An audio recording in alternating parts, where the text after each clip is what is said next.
ሰላም። ዛሬ የምንረምረው ጽሑፍ በጣም በጣም ውስብስብ እና ብዙ ዝርዝር አለው። የሚመረከዘው በመጽሐፍ ቅዱስ ውስጥ ባሉ ትንቢታዊ መጻሕፍት ላይ ነው። በተለይ ዳንኤል፣ ማቴዎስ እና ራእይን በስፋት ይጠቅሳል። እንግዲያው የዛሬው ትኩረታችን ይህ ጽሑፍ የመጨረሻው አንድ ሳምንት ብሎ የሚጠራውን የ7 ዓመት ጊዜ ውስጥ ገብተን መፈተሽ ነው። ያው ምንጩ ይህንን የጊዜ ሰሌዳ እንዴት እንደሚያስቀምጥ፣ በውስጡ ምን ቁልፍ ክንውኖች ይፈጸማሉ እንደሚል እና ደግሞ እነማን ናቸው ዋነኛ ተዋናዮቹ የሚለውን እንመለከታለን። ግን ከመጀመራችን በፊት አንድ ነገር ግልጽ እናድርግ። ይሄ የምንዳሰሰው በምንጩ የቀረበ አንድ የተለየ አተረጓጎም መሆኑን ነው። ዓላማችንም ይህንን አመለካከት በተቻለ መጠን ግልጽ በሆነ መንገድ መርምሮ ማቅረብ ነው። ልክ ነህ። እናም ይህን ትንታኔ ለመረዳት የሚያስችል አንድ የማዕዘን ድንጋይ አለ። የጽሑፉ አጠቃላይ መላምት የተገነባው በአንድ መነሻ ነጥብ ላይ ነው።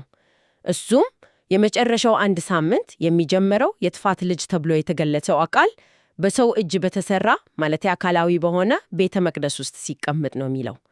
ይህ ነጥብ ከተያዘ ቀጥሎ የሚመጣው ትንታኔ በሙሉ ቦታውን ይዛል። ይህን እንደ መነሻ ካልተቀበልነው ግን የተቀረው ሁሉ ትርጉም ያጣ።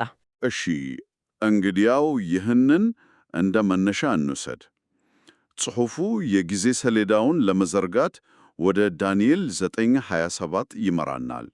እዚያ ላይ ለሳምንቱ እኩሌታ የሚል ሐረግ አለ። ምንጩ እንደሚለው ይህ ሐረግ ሁለት ትርጉም ሊኖረው ይችላል።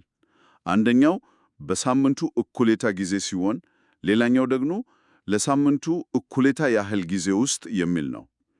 እናም ትንታኔው ይህንን ሁለተኛውን ነው የሚከተለው። ለምን ይህ ምርጫ ይህ ያህል ወሳኝ ሆነ? በጣም ጥሩ ጥያቄ ነው።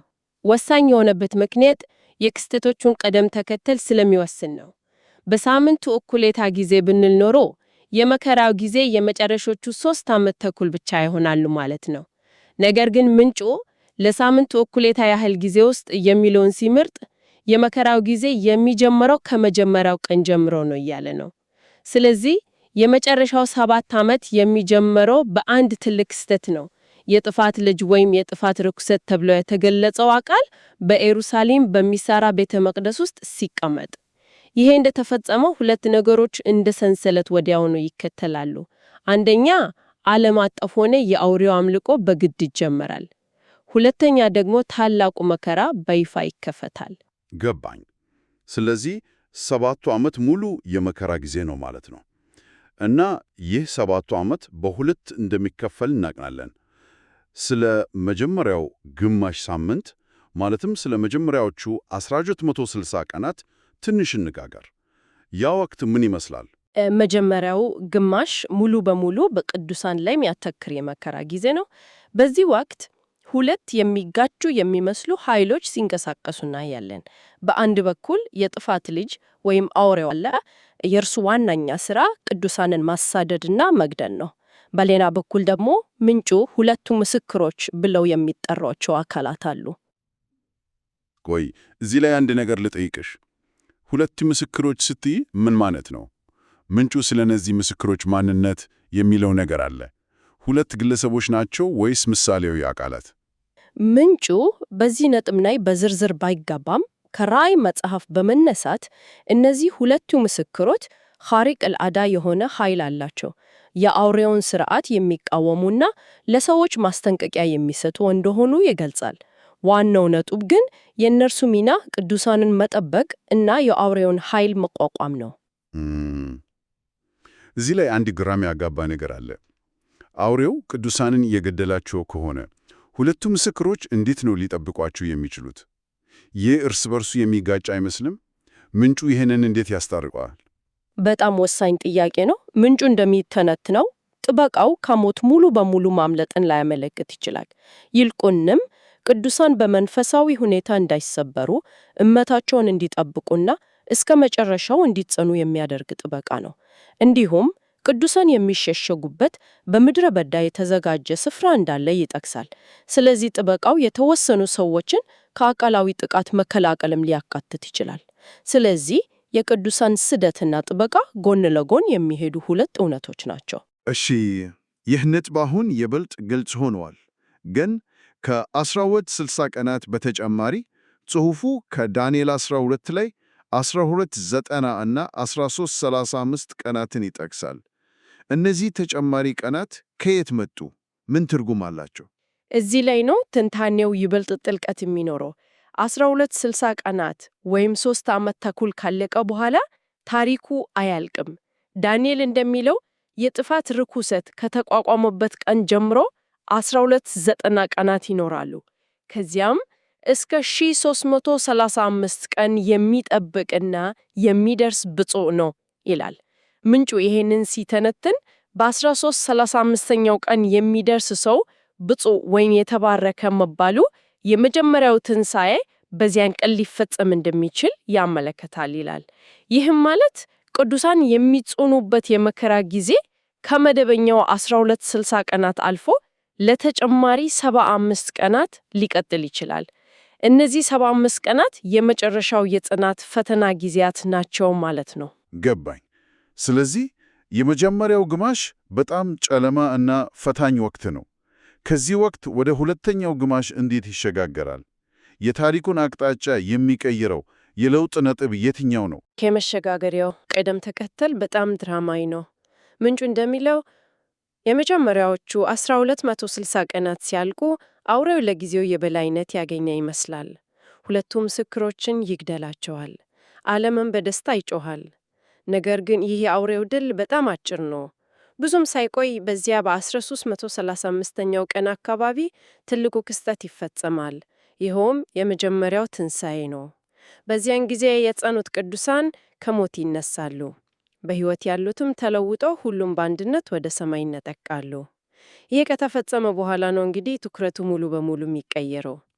በምድር ላይ ለቀሩት የአውሬው አምላኪዎች የመከራ ጊዜ ይጀምራል። የፍርድ ጊዜ ማለት ነው። ቅዱሳን ከተነጠቁ በኋላ በምድር ላይ የሚቀረው ዓለም ምን ይመስላል? የሁለተኛው ግማሽ ሳምንት ቁልፍ ክንውኖች ምንድን ናቸው? ሁለተኛው ግማሽ በፍርድ የተሞላ ነው።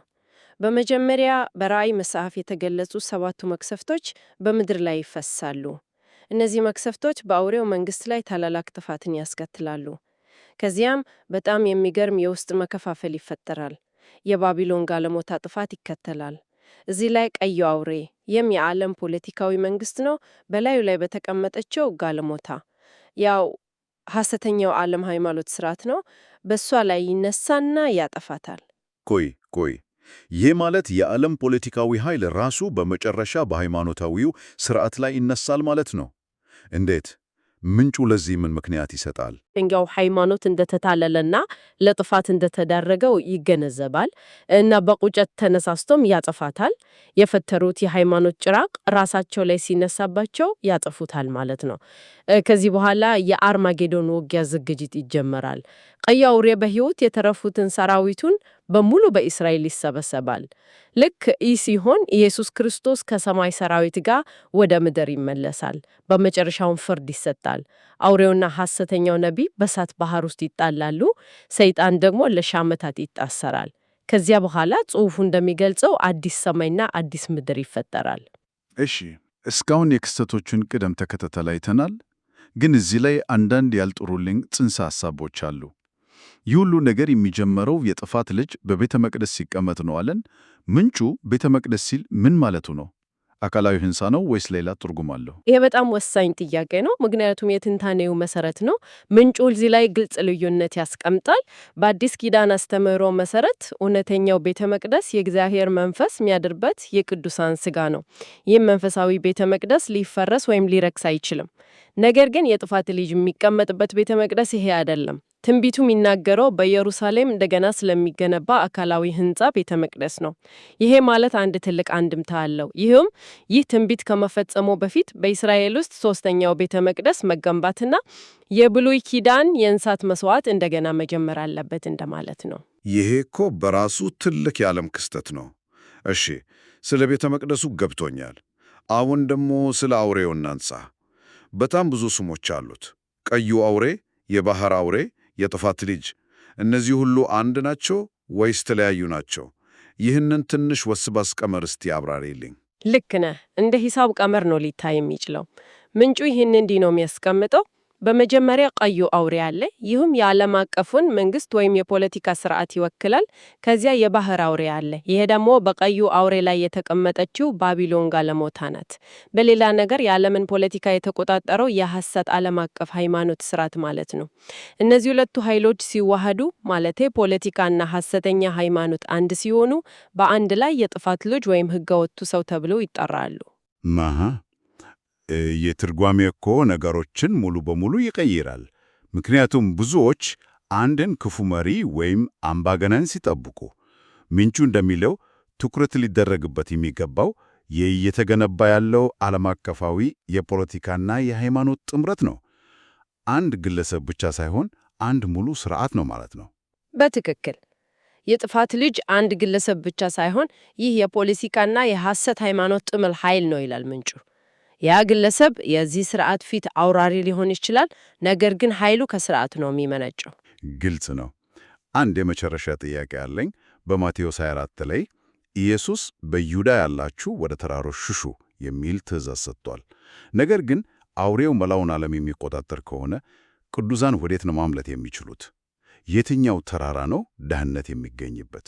ምንጮ ለዚህ ጥያቄ ምሳሌያዊ ትርጉም ነው የሚሰጠው። ተራራ ማለት አቃላዊ ቦታ፣ ለምሳሌ አንድ ተራራ ጫፍ ላይ መውጣት ሳይሆን መንፈሳዊ መጠጊያ ነው። ቅድም የጠቀስነው ሁለቱ ምስክሮች ወይም የ144,000 የሚፈጥሩት የምድረ በዳ ስፍራ ወይም የተዘጋጀ ቦታ ነው። ጽሑፉ እንደሚለው ቅዱሳን ከአውሬው አምልኮ ሸሽተው በዚህ መንፈሳዊ ስፍራ ውስጥ ለ1260 ቀናት ጥበቃ ይደረግላቸዋል። ምንጩ ይህንን ከሎጥ ታሪክ ጋር ያናጻጽረዋል።